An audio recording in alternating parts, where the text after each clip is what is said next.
Olá, meus irmãos e amigos, dando sequência a essa série de estudos sobre o Sermão do Monte, a gente observou, e eu acho que você que acompanha já deve ter notado, que em dado momento dessa série de estudos ou mensagens feitas pelo Senhor Jesus, ele faz uma espécie de revisão de parte do Decálogo, os 10 mandamentos. Ele já falou sobre não matar, e ele falou agora aqui nesse texto, sobre a questão do adultério. Vejam só o que Jesus fala, e é interessante nós observarmos que Jesus pega as regras, a lei apresentada pelo Senhor para Moisés e de Moisés para o povo, e agora ele aprofunda essas regras, tornando ou apresentando princípios.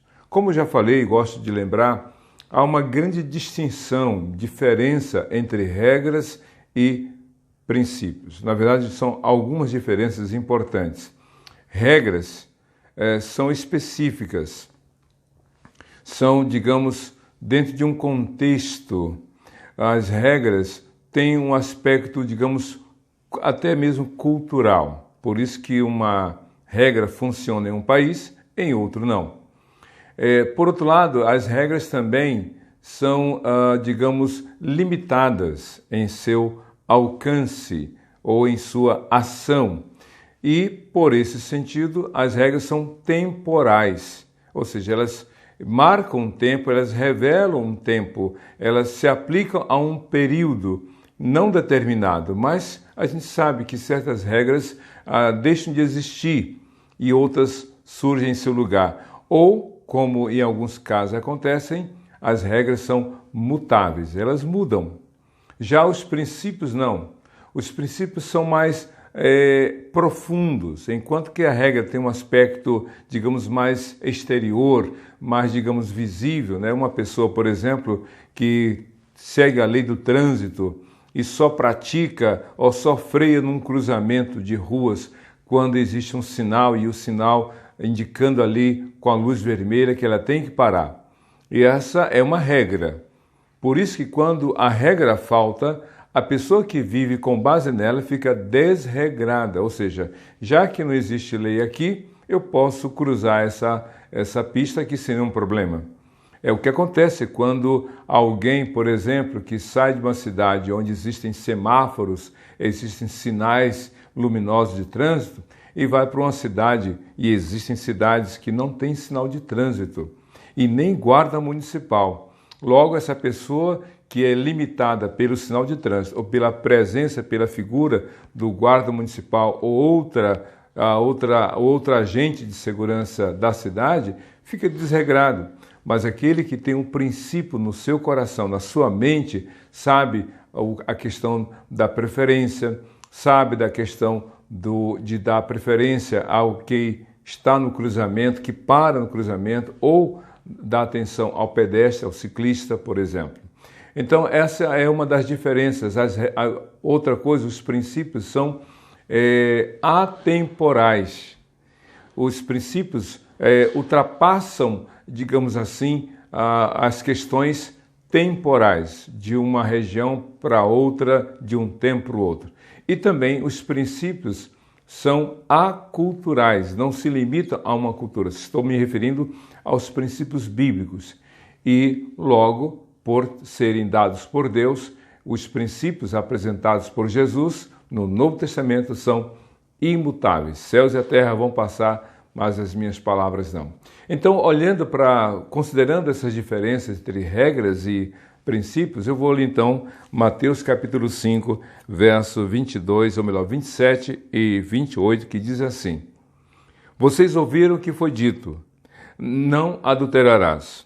Mas eu lhes digo, qualquer que olhar para uma mulher para desejá-la, já cometeu adultério com ela no seu coração. Vou ler novamente. Vocês ouviram o que foi dito, não adulterarás. Mas eu lhes digo, qualquer que olhar para uma mulher para desejá-la, já cometeu adultério com ela no seu coração. Vamos então compreender ou pela palavra do Senhor ao longo de outros textos, compreender o que Jesus aqui está dizendo.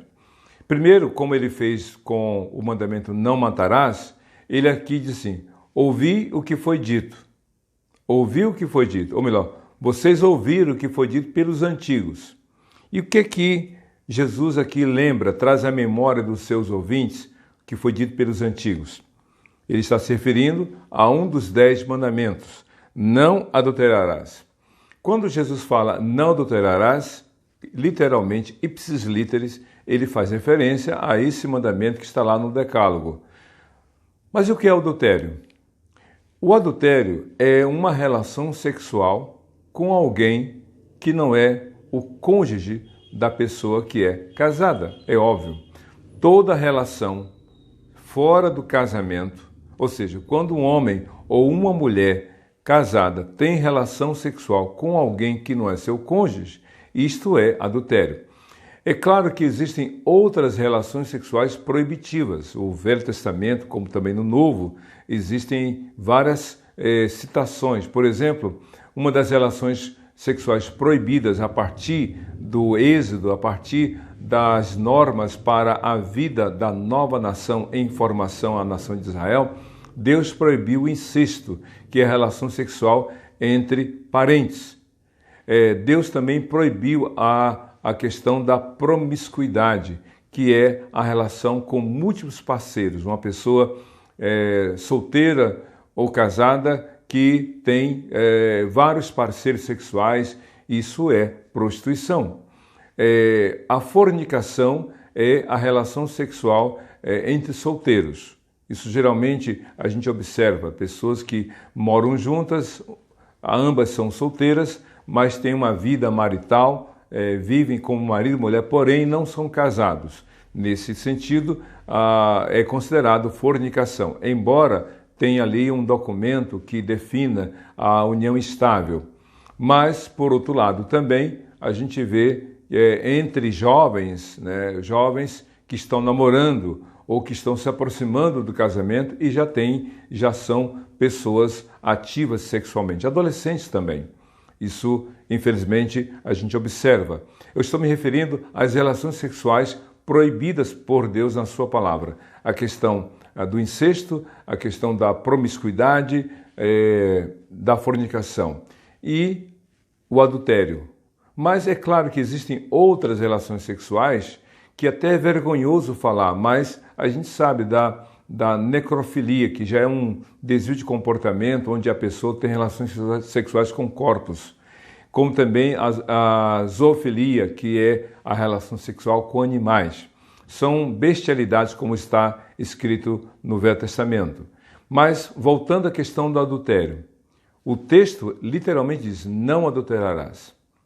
E é importante que nós observemos que o adultério é uma relação sexual proibida por Deus, porque é um homem casado ou uma mulher casada que tem relação sexual com alguém que não é seu cônjuge.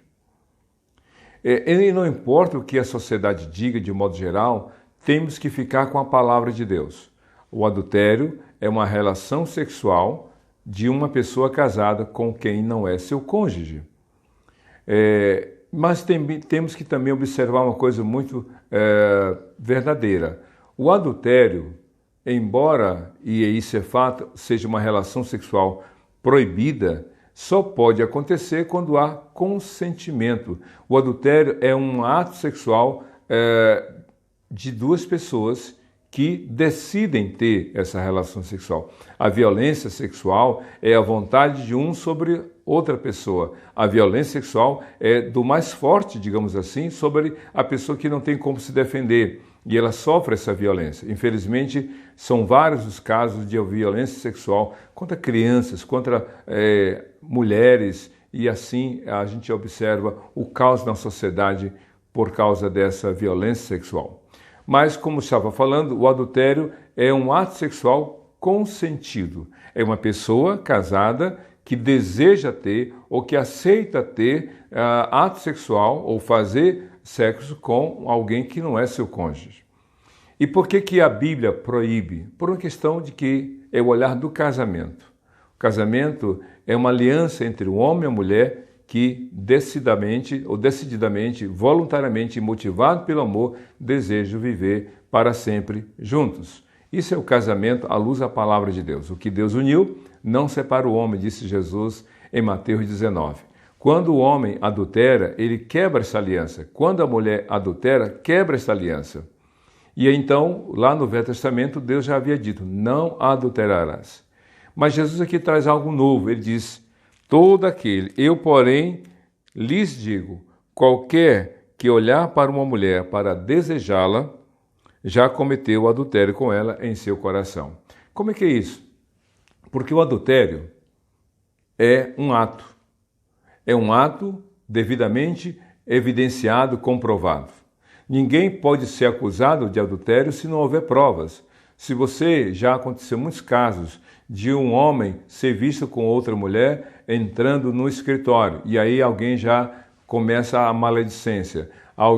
Uma mulher foi vista com um homem conversando numa praça, resolvendo alguma questão, sei lá o quê. Aí a pessoa maledicente, fofoqueira, já começa a fazer a sua, digamos assim, o seu julgamento e às vezes comunica abertamente, sem qualquer critério. Por isso que muitas pessoas são acusadas de calúnia e difamação, porque enquanto não existe uma evidência, é só suspeição. Mas, por essa razão, o adultério é um ato.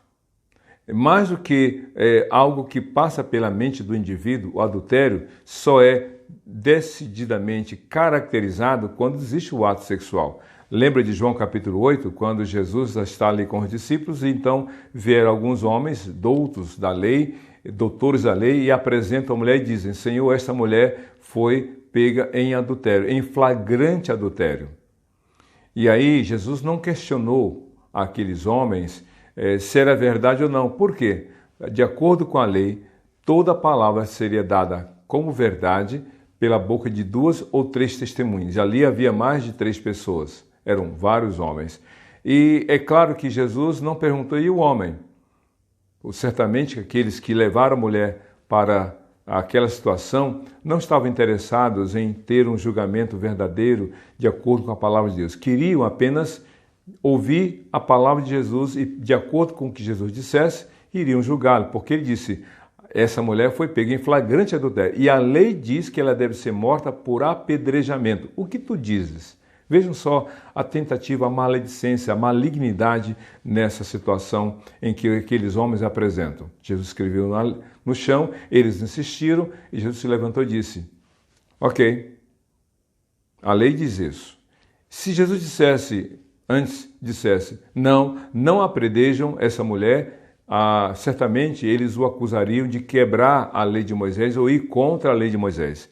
Mas se Cristo dissesse, apedreja de acordo com a lei, eles iriam então perguntar, e aí, tu não pregas o amor? Onde está o amor?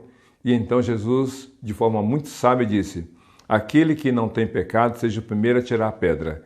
E então, começando pelos mais velhos, cada um foi jogando fora a sua pedra e foi embora, ficando só a mulher, e Jesus olhou para ela e disse, não peques, vai, não peques mais. Onde estão teus acusadores? E ela disse, não sei, Senhor, eles foram embora. Eu também não te acuso, eu também não te condeno. Jesus não está passando a mão por cima do erro daquela mulher. Jesus confrontou aquela mulher com seus próprios erros e pecados, mas deu a ela a oportunidade de mudar de vida e de comportamento. Vá e não peques mais. Voltando então aqui a Mateus capítulo 5, 27 e 28, Jesus diz, eu, porém, digo a vocês, qualquer que olhar para uma mulher e em seu coração desejá-la, e aí ele fala, e desejá-la, já cometeu adultério com ela em seu coração. Qualquer que olhar para uma mulher e desejá-la, em seu coração já cometeu adultério com ela. O que Cristo quer dizer? Ele quer mostrar através desse texto que não é só uma questão do ato em si. O adultério começa na mente, por aquilo que se olha. É o olhar. Todo aquele, eu porém digo a vocês, todo aquele que olhar para uma mulher e desejá-la, em seu coração já cometeu o adultério com ela. Jesus está dizendo que as nossas ações começam no coração. na mente. O ato, o pecado, seja qual for ele, colocado em prática, nasce na mente e no coração. E no caso do adultério, não é só, Jesus disse assim, todo aquele que olhar e desejar. O olhar em si não é pecado. A prova de que olhar para uma mulher ou uma mulher olhar para um homem não é pecado. Jesus se encontrou com várias mulheres. A Bíblia diz em João capítulo 8 que várias mulheres acompanhavam o ministério terreno de Jesus, Joana, Susana e tantas outras, inclusive elas contribuíam com o ministério terreno de Jesus. A Bíblia diz que Jesus permitiu que uma mulher lavasse seus pés com lágrimas, secasse com os cabelos, jogasse perfume e beijasse seus pés. Jesus falou com a mulher samaritana. Então olhar para a mulher, o homem olhar para uma mulher não é pecado. Como também não é pecado uma mulher olhar para um homem. A questão toda é o passo seguinte. Eu, porém, digo a vocês que todo aquele que olhar para uma mulher e desejá-la. E como é que é para um homem olhar para uma mulher e desejar esta mulher, como também para uma mulher olhar para um homem e desejá-lo? E aí, diga-se passagem, um homem casado olhar para outra mulher e desejá-la, como também entendemos uma mulher casada olhar para outro homem e desejá-lo. Por que Jesus colocou isso? Porque, se você ler Mateus capítulo 15, Jesus disse que é do coração que nascem os maus pensamentos, os homicídios, o adultério, a violência, os roubos e tantas outras práticas reprovadas por Deus. Começa com olhar.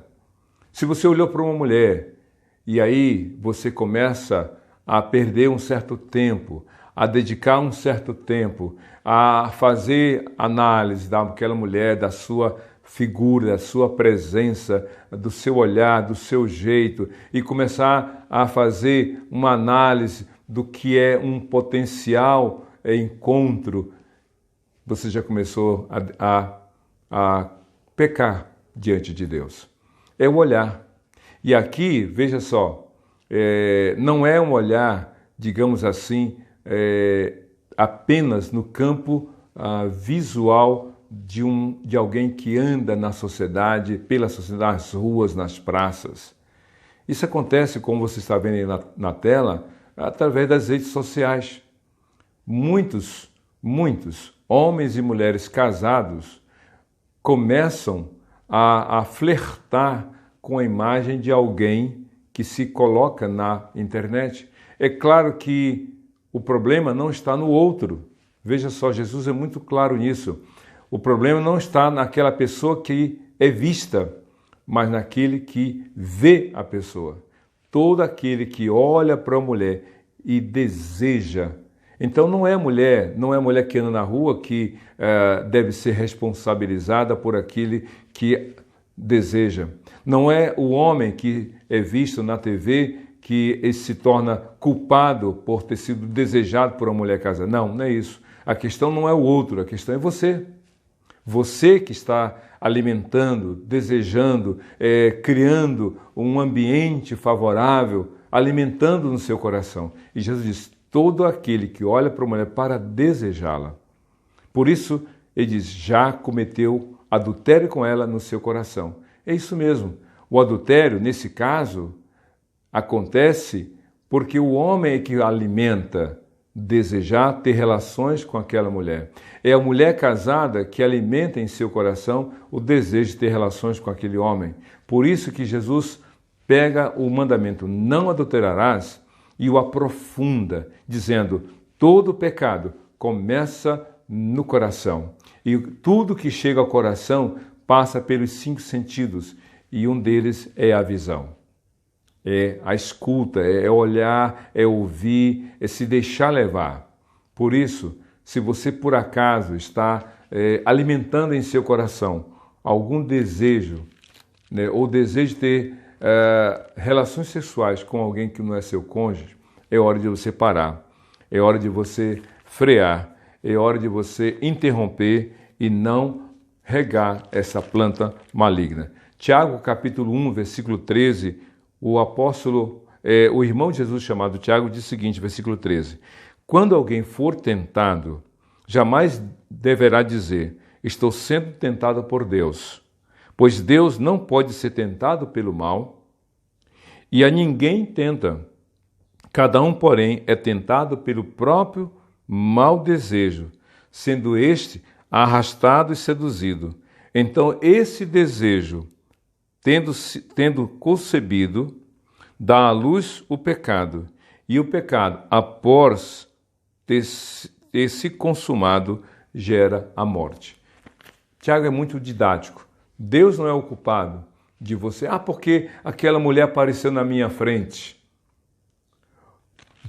Foi aquele homem que apareceu na porta da minha casa. Não. Senhor, eu não sabia. O Senhor que me levou para aquela rua, o Senhor que me levou para aquela praça, o Senhor que me... Não, Deus não é culpado. O texto aqui de Tiago, capítulo 1, é muito didático.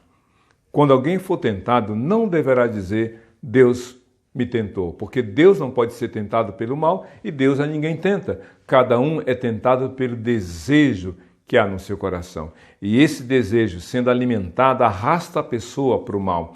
E aí, uma vez concebido, o pecado gera a morte. É por essa razão que Deus, de forma muito clara, o próprio Jesus está dizendo em Mateus 5, 27 e 28, a questão não é o olhar, o primeiro olhar.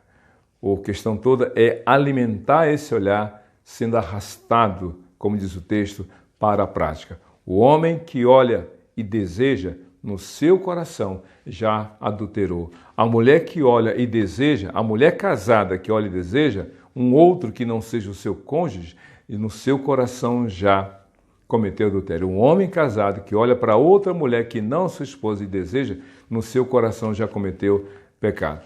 Há uma diferença, é claro, entre o desejo e o ato. Mas essa palavra aqui é um alerta. Nenhum caso começa por acaso. Lembre que eu falei que adultério é um ato sexual entre duas pessoas que assim concordam? Pois é.